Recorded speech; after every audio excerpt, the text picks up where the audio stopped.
Good evening, good evening, good evening.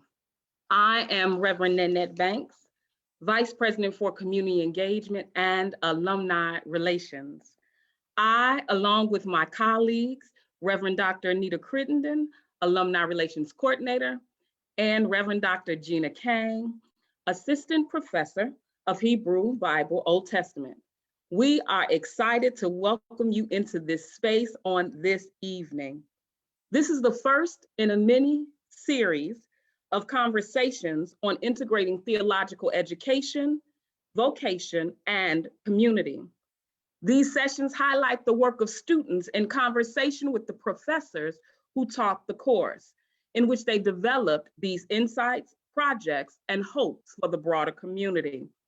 Our goal is to show the impact of theological education on the mind and work of faith leaders who serve with head, heart, and hands.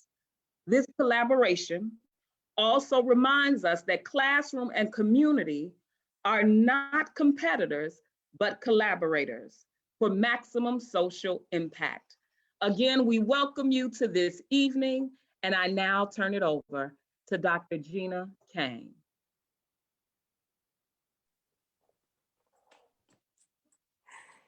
Good evening, everyone. So I want to begin by welcoming all of you who are joining us tonight. Hopefully you have some dinner in front of you at 7 p.m. So as we get started, if you have any questions for the panelists, please drop your questions in the Q&A box. And if there's some time remaining at the end, we'll try to get to your questions. Okay. So in tonight's event, we are spotlighting 3 student projects from 2 courses that were offered in the last year. One course, B424, 8th Century Prophets, was offered in the spring 2020 semester, a class that moved from in-person to remote learning midway through the semester. The second course was B420, Isaiah, that was offered online in the fall 2020 semester. Both classes explored the ancient context of these prophetic books in the Hebrew Bible, and we wrestled together as a learning community to recognize how the tensions, difficulties, and profound depth of meanings embedded in these texts can inform, challenge, and transform how we engage with our lived realities today. In meaningful and challenging ways, these classes intersected with the reality outside the class. These classes met during uncertain times when social, bodily, and communal well-being were being tested, and we were having to redefine what wellness could be and should be. Thus, students were invited and expected to come to class sessions, not only having wrestled with the required readings and media presentations, but also to bring the urgencies, concerns, and realities of our communities and the pressing questions catalyzed by a global pandemic and the growing calls for justice today. Thus, in these courses, we explored together the question, what can we imagine in and for a world with the ancient prophets of Scripture? The goal was not to disengage from our world, to examine the ancient landscapes of prophetic texts, but to listen attentively to ancient prophetic voices to orient us to faithful and imaginative new possibilities within the complexities of our world. Tonight, we will focus on the so-called 8th century prophets, the books of Amos, Hosea, Micah, and the first part, the book of Isaiah. Both courses began with a larger question of who were the ancient prophets. The word prophet or prophetic more often than not can conjure the image of strangely detached people who conjured the future. A sense that the prophets were people endowed with an otherworldly skill to discern or predict the future. Thus, their message of hope is often understood as one of what will be, what will be in the future. A message of things may seem awry and unjust now, but just you wait for a better tomorrow. To talk about the ancient prophets in this way, that is simply as future predictors or those who are primarily focused on the future, overlooks how profoundly present and aware the prophets were of the realities of their present. The power of their poetic words and evocative imageries was in the incisive and provocative ways in which they named the unseen mechanisms of oppression that were operating under the guise of a fair and functioning socioeconomic system, and they purposely challenged the social order that unjustly justified or tolerated the suffering of the vulnerable. The prophet Amos thus calls out the elite of the northern kingdom of Israel that they have sold the righteous for silver and the needy for a mere pair of sandals, that they in fact occupy the position that they are in by, quote, trampling on the heads of the poor. The prophet Micah calls out names, deceptively bold practices that were happening behind closed doors, saying, alas for those who devise wickedness and evil deeds on their beds. When the morning dawns, they perform it because it is in their power. The use of unjust scales in the marketplaces, prophets and priests who had commodified justice with the willingness of those who were able to pay for it, a leadership willing to prioritize protecting their relative prosperity, unwilling to acknowledge the destructive wake of those whom they had trampled over, a system devised to accumulate life-giving land into the hands of a few. Thus, the prophet Isaiah paints an evocative picture.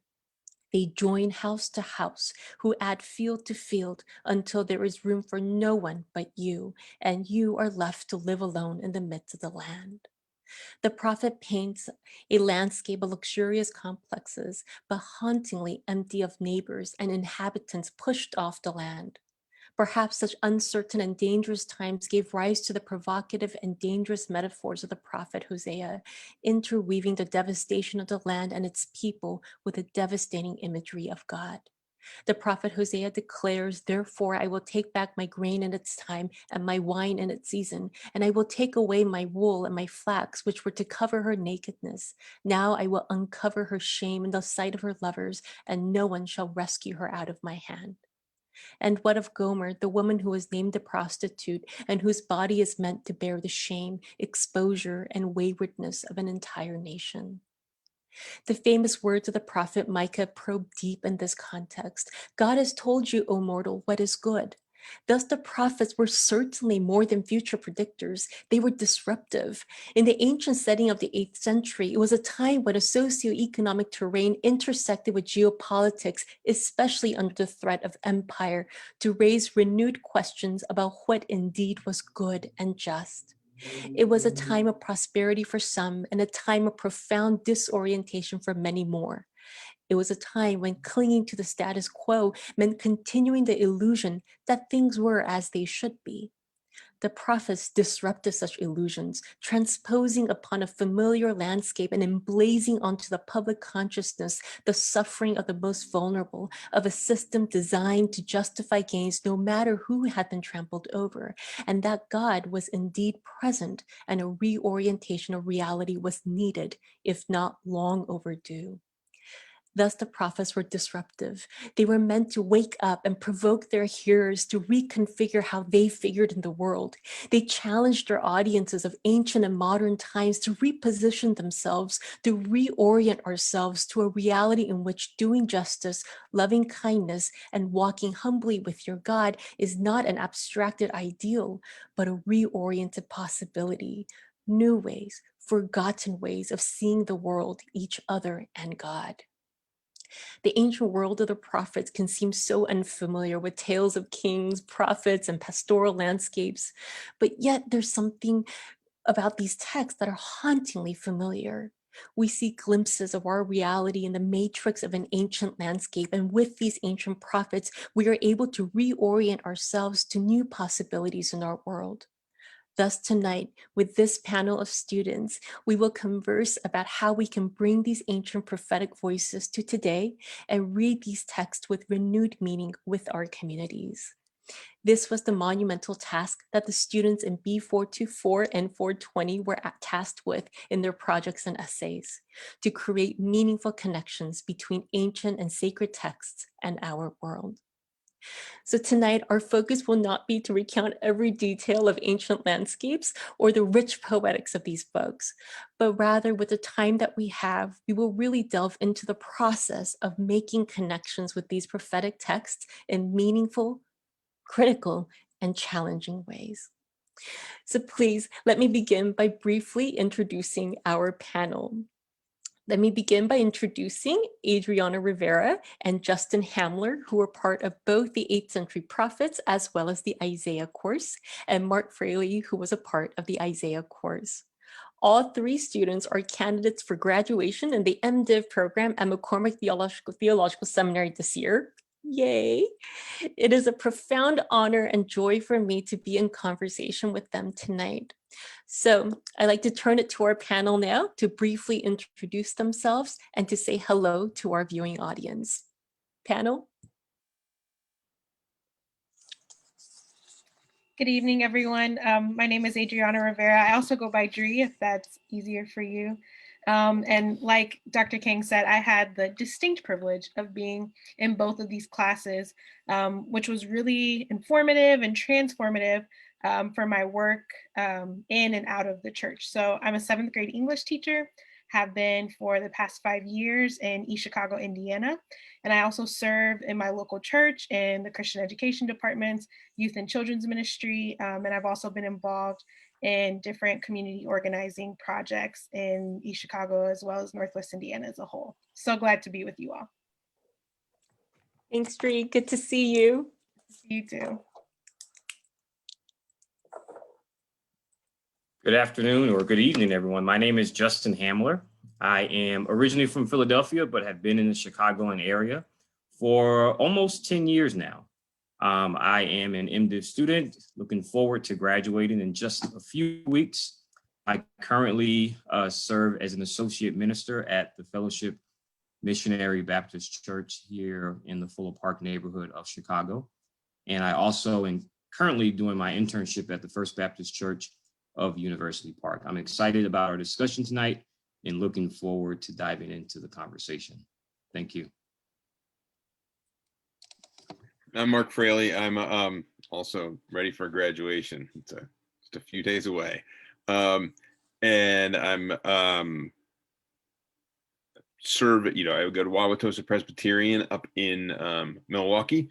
We've lived here for 15 years, but had lived in DC and in Louisiana before that, and was excited to take this class because I really wanted to be able to delve into the prophets and the words of Isaiah. And as I had, we talked about before when we were developing the program, for me, Isaiah, the interest in Isaiah roots from that mission statement of Jesus in his first moment of ministry. Well, it's great to see you all. So like we said, we're going to try to treat this like we're sitting in the refectory and just kind of chatting and reminiscing about class. But just to get us started, we'll jump right in with the first question.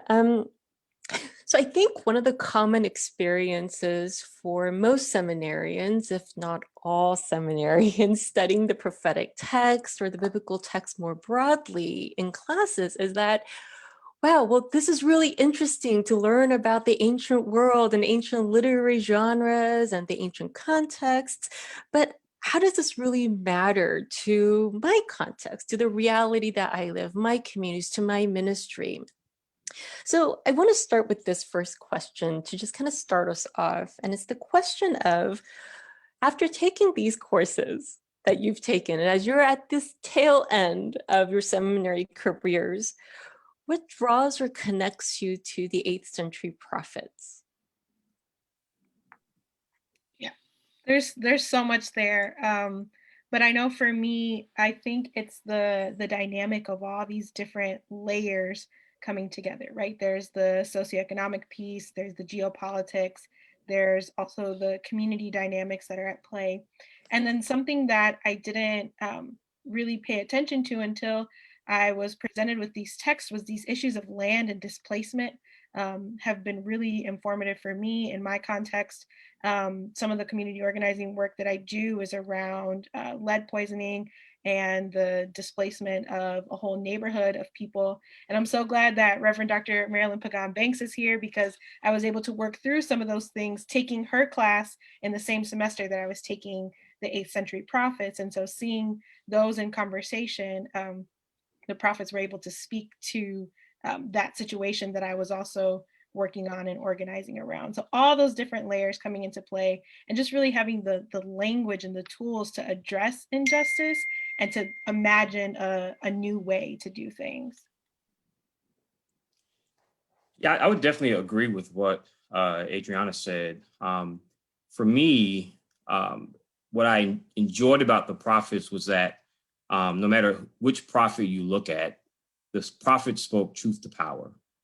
And when I look at what was going on in ancient times compared to what's going on in our modern times, the ability to speak truth to power is needed and necessary. And so that was the first thing that drew me to the prophets. The other piece, which kind of leads into some of the work that I did while in the class, were I was disturbed by the gender dynamics that I found in some of these texts. And as a male in a place of privilege, because of my gender, I was uncomfortable with that, and I knew that okay, you have to kind of dig deeper into some of these texts to see what role you have in changing some of what you see today, and becoming better equipped to have the conversation and deal with some of these problematic texts.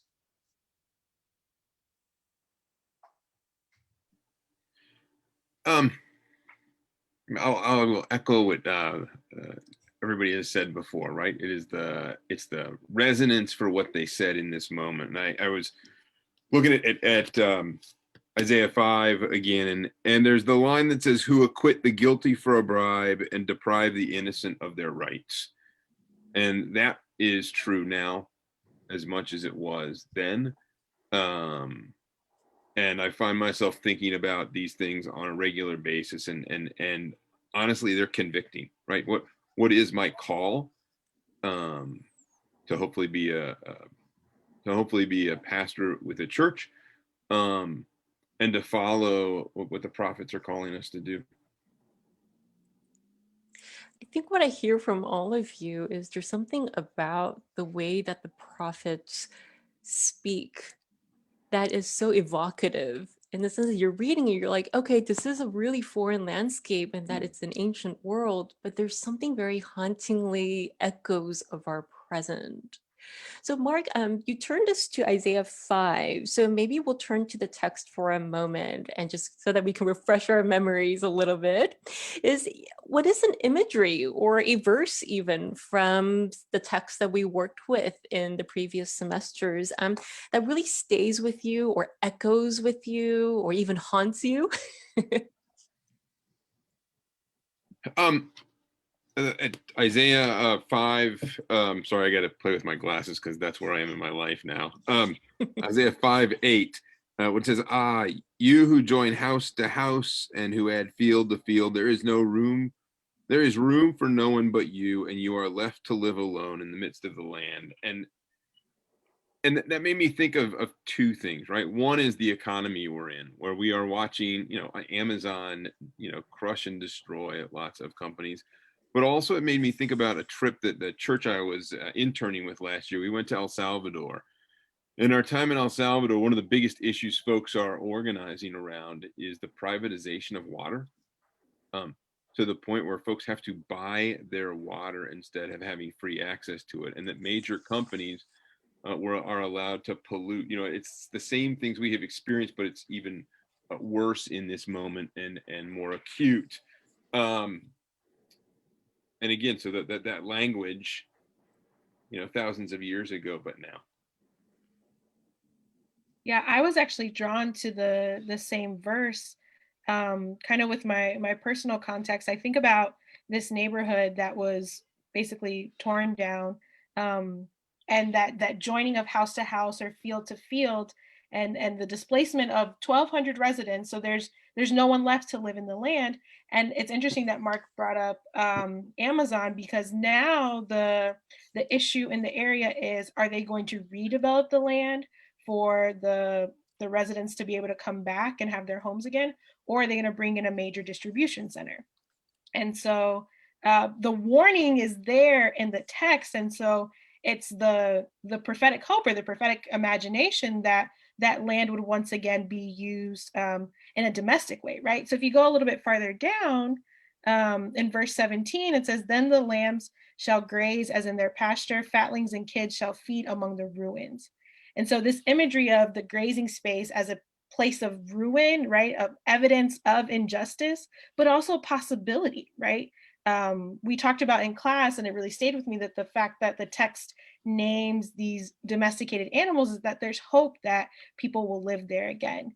And so that's kind of like this in between tension that I feel like is happening in my community. And so I was really thankful for that imagery of the grazing space, or the animals grazing among the ruins, that, you know, something went wrong, but we can bring it back maybe.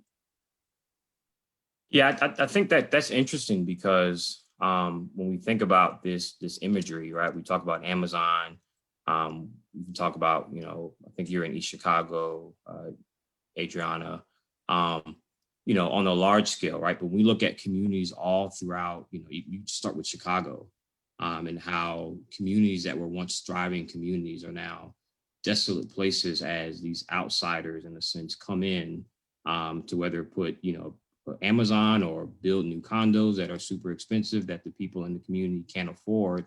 The one thing I loved about the prophets was that they had the ability to see something beyond what was there, right? And so they had the ability to reimagine what was into something that can be. And so I think that's the work that we also can carry on. That's what we can glean from the prophets, the ability to look at what is today and reimagine it. And I think sometimes that can be seen as something that's passive, but that's really an active process. And it's also, in a sense, an act of resistance, reimagining what is into something that can be. That's resistance at its finest. Mm. So let's keep, I mean, I think we're staying with kind of the landscape theme here. So maybe we'll pick up on something that we spent a lot of time talking about in both classes, I think, is the agricultural imagery in the prophetic texts. In particular, I think I was taken by some of the reflections that both you, Adriana, and Justin had around Micah 4, which, and it's that very famous imagery of turning swords into plowshares. And so, and Mark, I hope you can bring in Isaiah 5 into this. But what was foreign yet generative about this kind of agricultural landscape that dominate the imaginaries or imageries in the prophetic texts? So something I appreciated from Justin's post is that he highlighted what he called resounding themes of resistance and taking back power. And so even though I noted, I was like, I'm a city girl, so agricultural imageries don't always, you know, hit the same for me. But when he phrased it like that, and thinking about home and place and these battles over land, it made more sense to me. And so, like he was saying before, like it's this ability to reimagine something for what you need.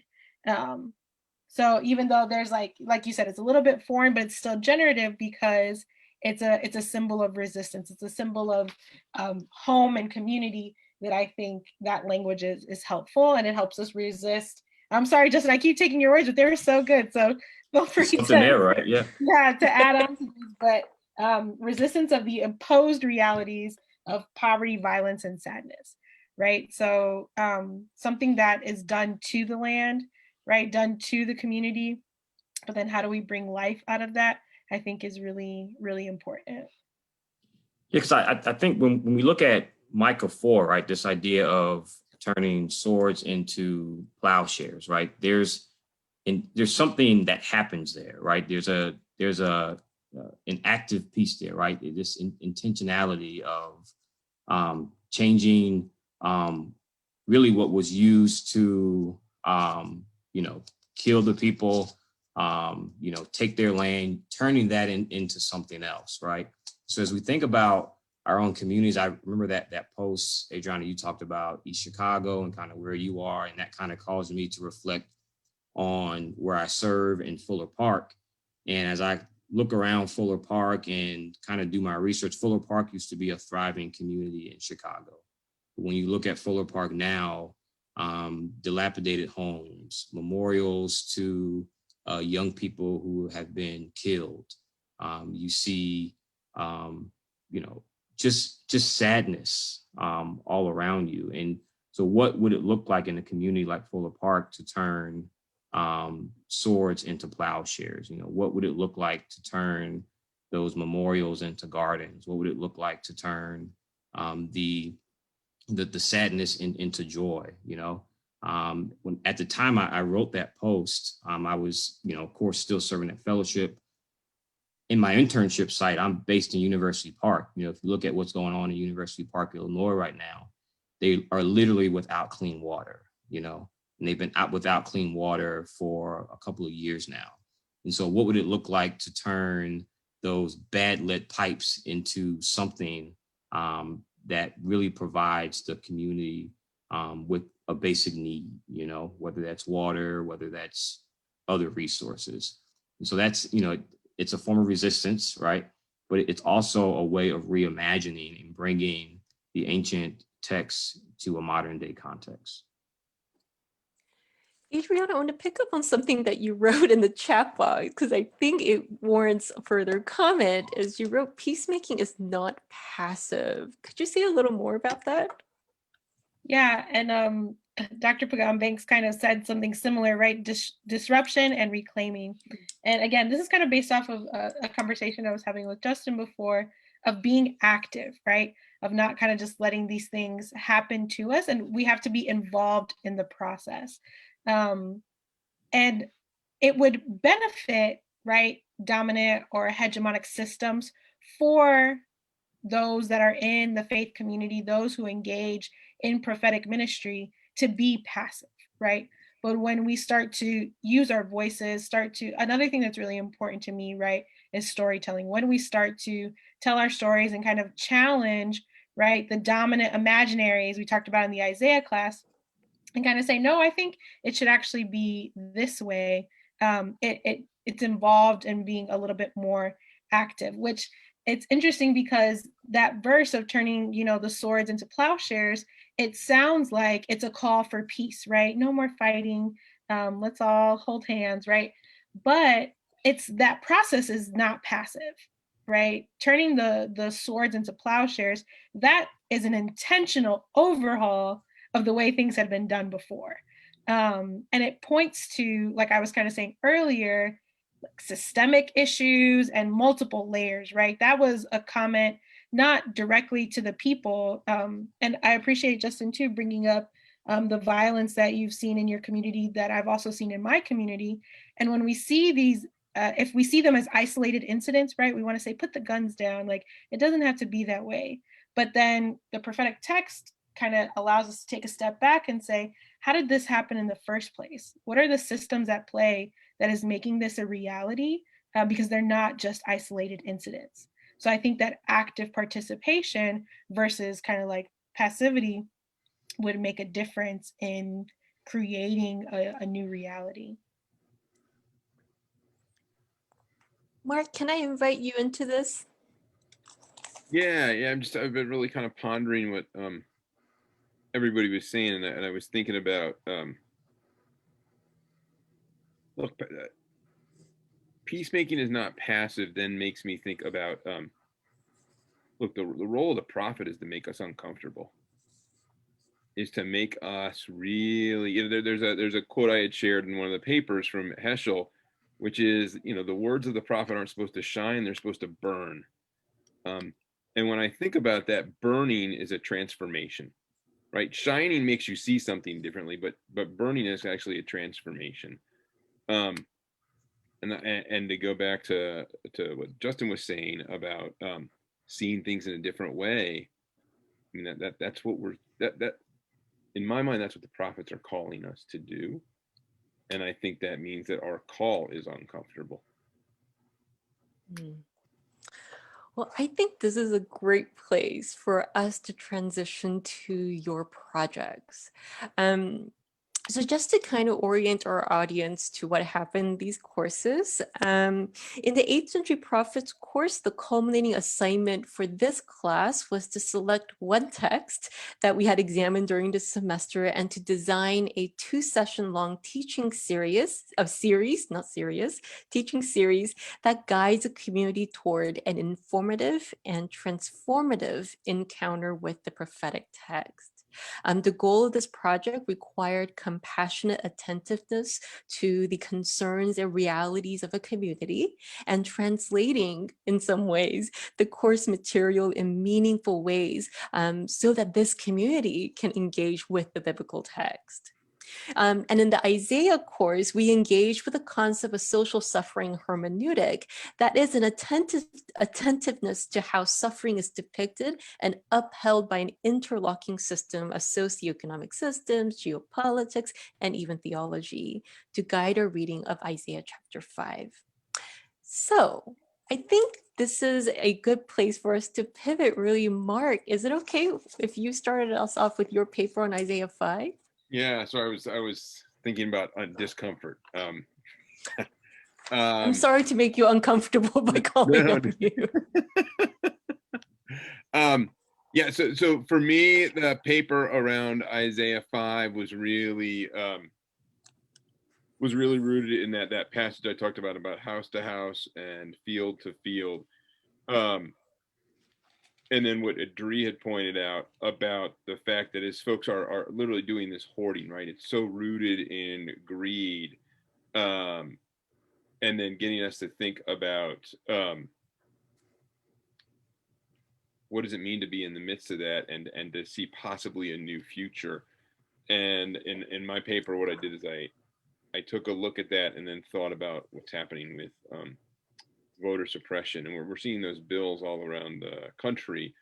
But we saw a lot of that in the fall, especially in the middle of the pandemic here in Wisconsin, when they would not close the polls. And what they did is in the city of Milwaukee, there were 85 polls and they closed 80 of them and made folks stand in line for hours at just 5. You know, and then that strikes me as the depriving people of their rights. So, Mark, I want to follow up because I was rereading your paper in preparation for our conversation tonight, and you had this really thought-provoking line where you were taking a look at Isaiah chapter 5, verse 21, and let me read it for our audience. It says, you who are wise in your own eyes and shrewd in your own sight. Right. And your assessment of this text was that this really is a selfish social imagination. And you go on to say it's a narrow social imagination. So I wanted to ask you is, as you engage with Isaiah chapter 5, how do you see yourself kind of expanding that social imagination or disrupting it or transforming it? And how does Isaiah 5 give you a way towards an avenue towards imagining that? Yeah, I'll go to something that Dree said a little bit ago, which is the power of storytelling, right? I think these stories and the language and the poetry of Isaiah gives us the tools to help folks imagine, because if he could imagine in the moment he was in, what example does Isaiah set for us to take the language throughout Scripture and then reimagine it with people in conversation with congregations and saying, root this in your own experience. What is happening in your life? And you know, again, to go to the example Dree was talking about, right, in her own work, that's what organizing is. I often talk about that. Organizing is taking your story with other people and reweaving it to create a new story. So I think if I can insert some of the concepts from the class here, it's that transformative new social imagination of suffering, retelling that story, relayering it. Does that resonate with you at all? Yeah, and I think the key to two keys there, right? One is we aren't asked to imagine very often, right? We're often told not to imagine. We're given things and said this is the way it is, and to imagine is actually an active sign of resistance, as Justin was talking about. And then the second thing is the word social, right? That we often think about faith in our culture as an individual practice, and we remove it from being social and then also being socially active together. And so I think the act of social imagination is a way of building community and transforming it. Justin, I see that you're unmuted. Could you lead us through your project? Sure.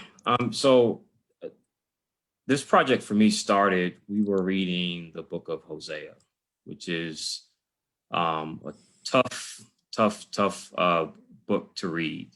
And we were reading it in conjunction with Dr. Renita Weems' book, Battered Love, which is really amazing book. And so as we were reading that book and as I was kind of contemplating on what my project would be, I thought about what would it look like if we read the book of Hosea, not through the eyes of God, who in Hosea is this angry, erratic, abusive God, and at times and at other times it's this loving, seductive God who tries to bring Israel back. What would happen if we looked at Hosea instead from the eyes of Gomer, this battered woman? What would it look like if we looked at it through her eyes? And so that's kind of became the basis of my project. The title of it was Tales from the Other Side, Gomer Speaks. And it really was a Bible study or class or retreat type of setting for men within my congregation. And us processing through the book of Hosea, looking at it through the eyes of Gomer. Really, imagining what if Gomer was our wife or our sister or our mother, what impact would that have on us? Would we look at the text differently? And so it's really a way to make sense of such a problematic text like Hosea. Dr. Weems talks about looking at it through the eyes of the vulnerable, battered woman. In this case, it is Gomer. And so that's the basis of my project. It was something that really resonated with me because when I read Hosea 2 specifically, that's where you see a lot of the abusive language against Gomer, literally talking about stripping her naked or stripping Israel naked in the streets and calling Israel a whore, just this awful language. What do we do with a text like that? How do we make sense of it? And so that became the basis of my project. Your project was so profound. So I want to delve a little bit further into it. Because one of the methods that you proposed for this Bible study was to intentionally guide your audience to not read, to resist the metaphor of it in and of itself, to identify with the wronged husband or with God even, but to intentionally read through the eyes of Gomer. And I would anticipate that this would make many, if not most people, very uncomfortable. And I was wondering how you propose or how you imagine kind of walking people through that discomfort or to stay in that uncomfortable space. I think a lot of times with texts like these, we tend to God-splain it away. We tend to say, oh, the text really didn't mean that. But I think the first step is we got to look at this text or these texts for what they are and acknowledge what's there. And I think that's step number one. You can't just walk away from it because, and this is why I propose, what if Gomer was your wife or your sister or your mother? You wouldn't walk away from a situation like that if it was someone that you had a personal relationship with. And so the goal is to try to see Gomer as someone that's close to you. And in a situation like that, I don't think you can, I hope you can't just walk away from it. And so those are the first couple of steps for me.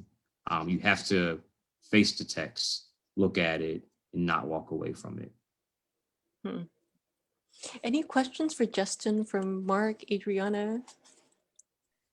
I think I noted at the end of my project that even by the end of the course, I still was very hesitant to engage with Hosea because, and then it might come from my social location as a woman reading the text that I don't want to engage with that. So I think that these texts need to be tackled in community, right? Because to leave that on the shoulders of just one person to interpret, or when you do that, you're leaving out the voices and perspectives of others.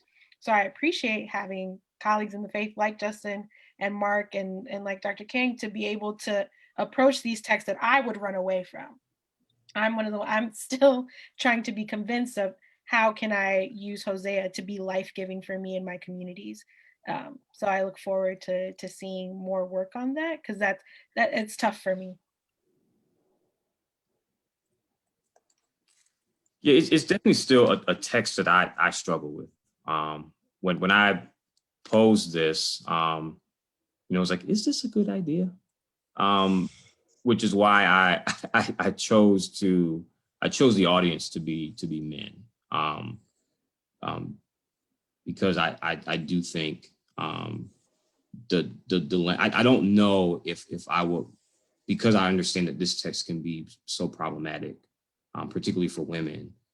I did not want to put a woman in a position of trying to teach us how to treat you, and women in general. And so I wanted to be mindful of that. But I also thought it was something that, because I know for me, I was always taught when you come across these problematic texts, or, you have to sit in that tension sometimes. And so for me, I needed to sit in that for a little bit and see if I can encourage some others to sit in it as well, other men. Adriana, could I turn it over to you to introduce your project? Yeah, thank you. So for my project, I focused on Micah chapter 6, which has one of, I feel like the Christian community's favorite verses, Micah 6 and 8. But one thing that was challenging for me was learning that the structure of chapter 6 is in what's called a rib format. And it's like being put on trial, right? It's having a case brought against the people. And similar to what Justin was saying, changing the perspective or shifting the power dynamic of what's being read, because there was an article that we read in class about privilege, or that I found for this project, about privileged reading. And we always assume that we're on the right side, or we understand what God is saying, but kind of flipping that dynamic, to show that we're the ones being examined. And so then the educator in me saw this chapter as kind of like a rubric, right? It oriented me into, okay, what is justice? What is God calling us to do? And then it offered room for an evaluation, right? What is it that we're offering to God? What is it that, how are we treating our fellow human beings? And is that what God is asking of us? So it became kind of an evaluation and, like I said, a rubric for how we were engaging with these justice issues. And so the goal of my project was not only to kind of identify where my congregation was on the action spectrum, right? Sometimes we engage in charity, or we send our thoughts and prayers, but then we might move a little bit towards advocacy and partnerships, but are we really achieving systemic change? And so using Micah 6 as a guide, we could evaluate our involvement in social justice issues. And then the ultimate goal and objective was to create a plan to address different community pain points, right? Whether it be homelessness or the not having access to clean water, whether it's issues of immigration. These are all things that are happening in our community. And according to Micah 6, we should be engaging in some way. If we want to say that we're seeking justice, loving mercy, and walking humbly with our God, what does that look like? And so the goal of the weekend workshop that I developed was to start answering that question. I know it wouldn't be able to be done in just the 2-day session, but like I said, kind of changing the perspective and shifting our reading and really kind of evaluating our hearts when it comes to these issues. Justin or Mark, any questions or follow-up for Adriana?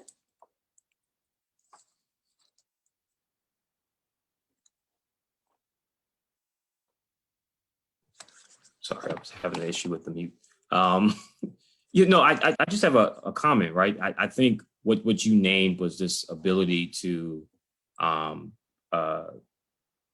Dr. Reggie Williams and Danielle Ayers talks about in their book, To Serve This Present Age, moving from charity to justice. Charity, just handing out food, justice, figuring out why people don't have food to begin with. And I think your assessment of Micah 6 really touches on that idea, this idea of not just talking about it, but being about it. And so I appreciate that in the work that you're doing with that particular effort. So as we've kind of gotten this overview of your projects, and I think one of what I'm noticing here is there's something about the text that echoed with a concern or something that you observed in the world. And in other ways, things that you observed in the world was helping you to identify things in the text. But within that exchange, what I also see is that the text doesn't necessarily package a resolution to an issue that you saw, but in some ways, as Mark was mentioning, it gives you these tools to be able to overlay a new social imagination. So I want to follow up on a question that we started with. And the question is, how did you draw these connections? What inspired you? What was your process? What really kind of conjured these connections for all of you in your projects and your essay? For me, it was my discomfort with the text. I was very, very, very uncomfortable reading some of these passages. And I did not want to walk away from the class just being uncomfortable. I wanted to dig a little deeper into my own feelings about it. And so that kind of became the end for me to my particular project. I think one of the things that the prophets do is they hold a mirror up to ourselves, to our society, to what's going on. And really the purpose of looking in the mirror is to either, fix something or to say, okay, I'm fine with it. So I think that's what these texts do. They hold the mirror up, and then we now have the choice. Do we fix what we see, or do we just say, okay, everything looks okay, and move on? And so I looked at the mirror and said, nope, I'm not okay with this. There has to be some change. Wow, mirror.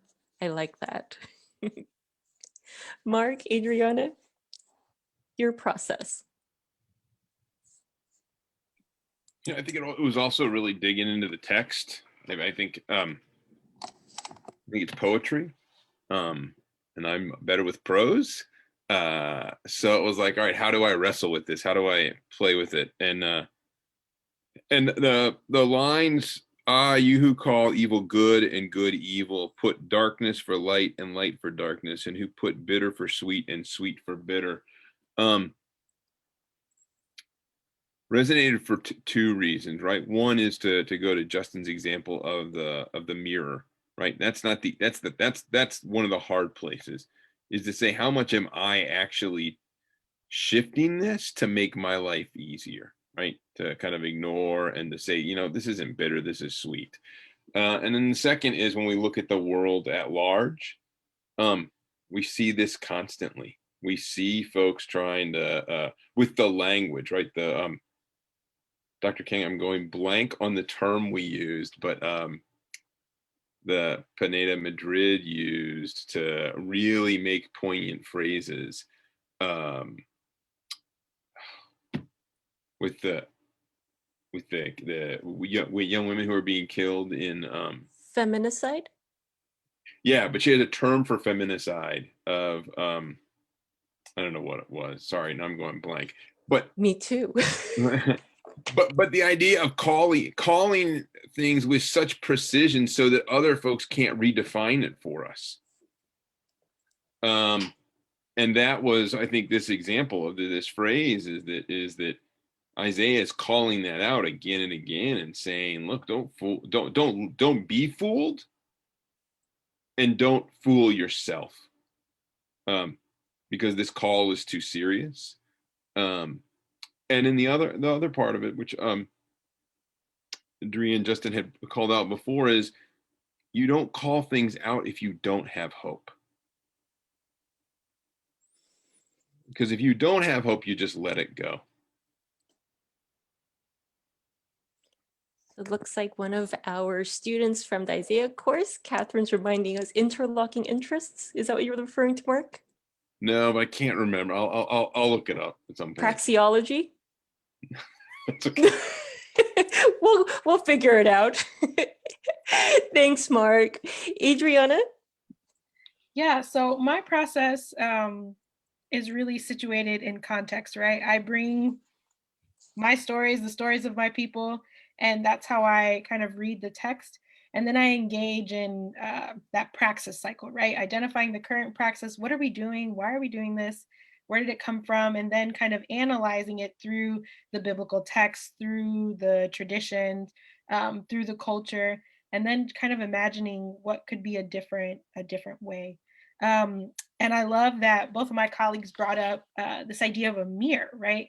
And in my project, I used various symbols, and the mirror was one of them, right? So I feel like you have to kind of go through these steps of first, like it's like a map, right? Where are we? Where are we in our journey? How far do we have to go? And then again, looking in the mirror, do you like what you see? And then I added the tool of the magnifying glass or the microscope, however deep you want to go. Because like I said, sometimes we take incidences or situations at face value and not recognizing the interlocking interests or the overarching systems that are at play, right? So once we kind of take that deep dive in, the last image that I like to use in this project is a megaphone, right? Now we're gonna put this on blast, right? No matter what the consequences are, because the prophets we saw, they weren't always very well liked in certain spaces because they were going against the dominant system. And so the megaphone or the voice piece is that reclaiming power, reclaiming story. I think that's the most important part of the process to me, because what is it going to benefit to keep that to yourself, right? There are beautiful things we store in our hearts, but there are also things that need to be shared out loud, because there's probably another community that could benefit from that process as well. Thanks, Adriana. Mark, looks like we have Isaiah folks here. Everyone is kind of listing terms from the class in the chat box. Let us know if you find the one that you were thinking of. Thanks, Priscilla. So, I mean, we're getting a little bit short on time, but I don't want to let you all go until until I ask you this question. And it comes from one of the attendees here. And the question she's asking is, the Hebrew prophets break forth mostly in times of crisis. Are there any prophetic voices breaking forth now with the pandemic facing our nation? And if I can add to this question is, how do you imagine prophetic voices today? Because I think we need prophetic voices today. I'm personally very, very thankful for the McCormick community, and specifically for the work that Gia Johnson and, like I said, Reverend Dr. Marilyn Pagan Banks are doing, advocating for those who are currently incarcerated. And during the pandemic, the high levels that we were seeing with this community and being able to advocate to set them free, right? So an imagery that's so important in our faith of liberation and being freed from bondage. And I feel like that's a prophetic call and the prophetic task that's before us right now. So that was one and something that hadn't crossed my mind until the pandemic brought out that heightened sense of how vulnerable this community was.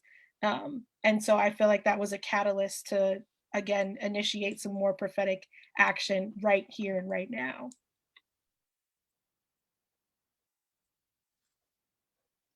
Mark, Justin, anything to add?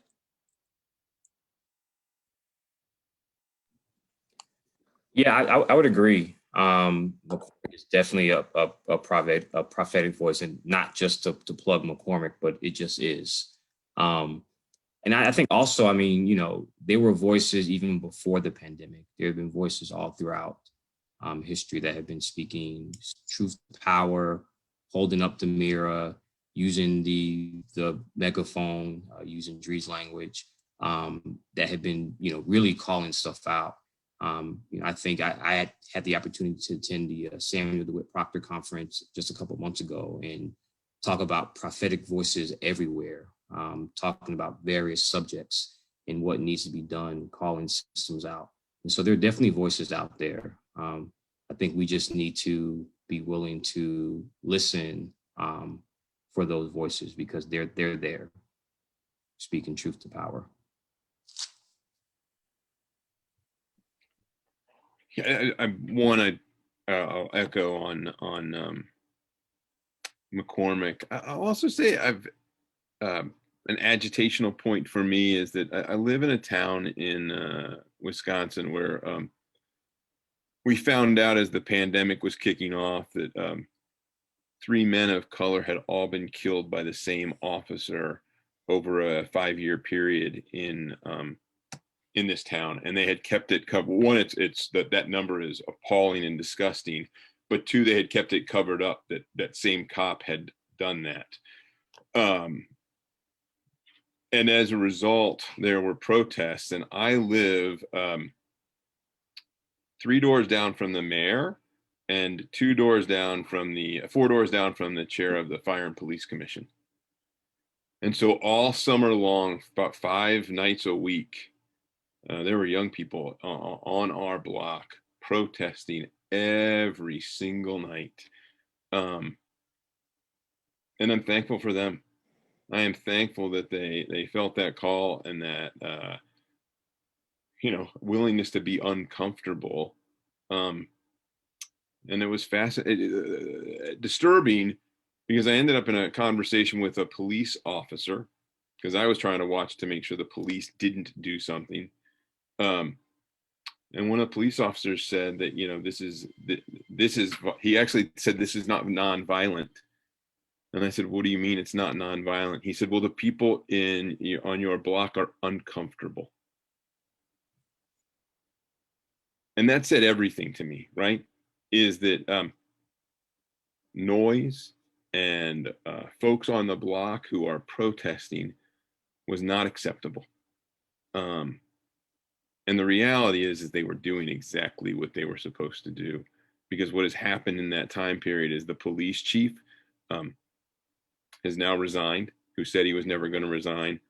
That officer is no longer there. And I'm thankful for them. Wow. Thank you, Mark. Thank you, Justin. And thank you for Adriana. Let me just wrap up here as we're nearing the end of our time. I want to echo some of what's been shared in the chat box that acknowledges the 3 of your presence here today as prophetic. And as our conversation has progressed, I think part of what we're recognizing here is that through our wrestling with difficult and at times uncomfortable texts, that in engaging with the prophetic text, we found words, we found imageries that have helped us to tell our stories in a different way, to imagine new possibilities. And as Mark said, imagination is something that we absolutely need to think creatively, critically, to think and to respond prophetically. So I just want to end our time by not only acknowledging Justin, Mark, and Adriana for their insights and their willingness to share from their learnings with all of us. But I would be remiss to acknowledge, and so I want to acknowledge and thank the class of B424, 8th century prophets from spring 2020, as well as B420 Isaiah. We have a bunch of folks here from the classes. These really truly were learning communities. Your insights and the conversations that we were able to have live, as well as asynchronously, managing all the technical difficulties. Those were generative, I think, for all of us in our reflections on these prophetic books. So as we end our time, I'd like to invite Adriana to lead us in a closing ritual, closing prayer, I believe. Thank you so much. Thank you all again for being here, and I hope that these words stay with you.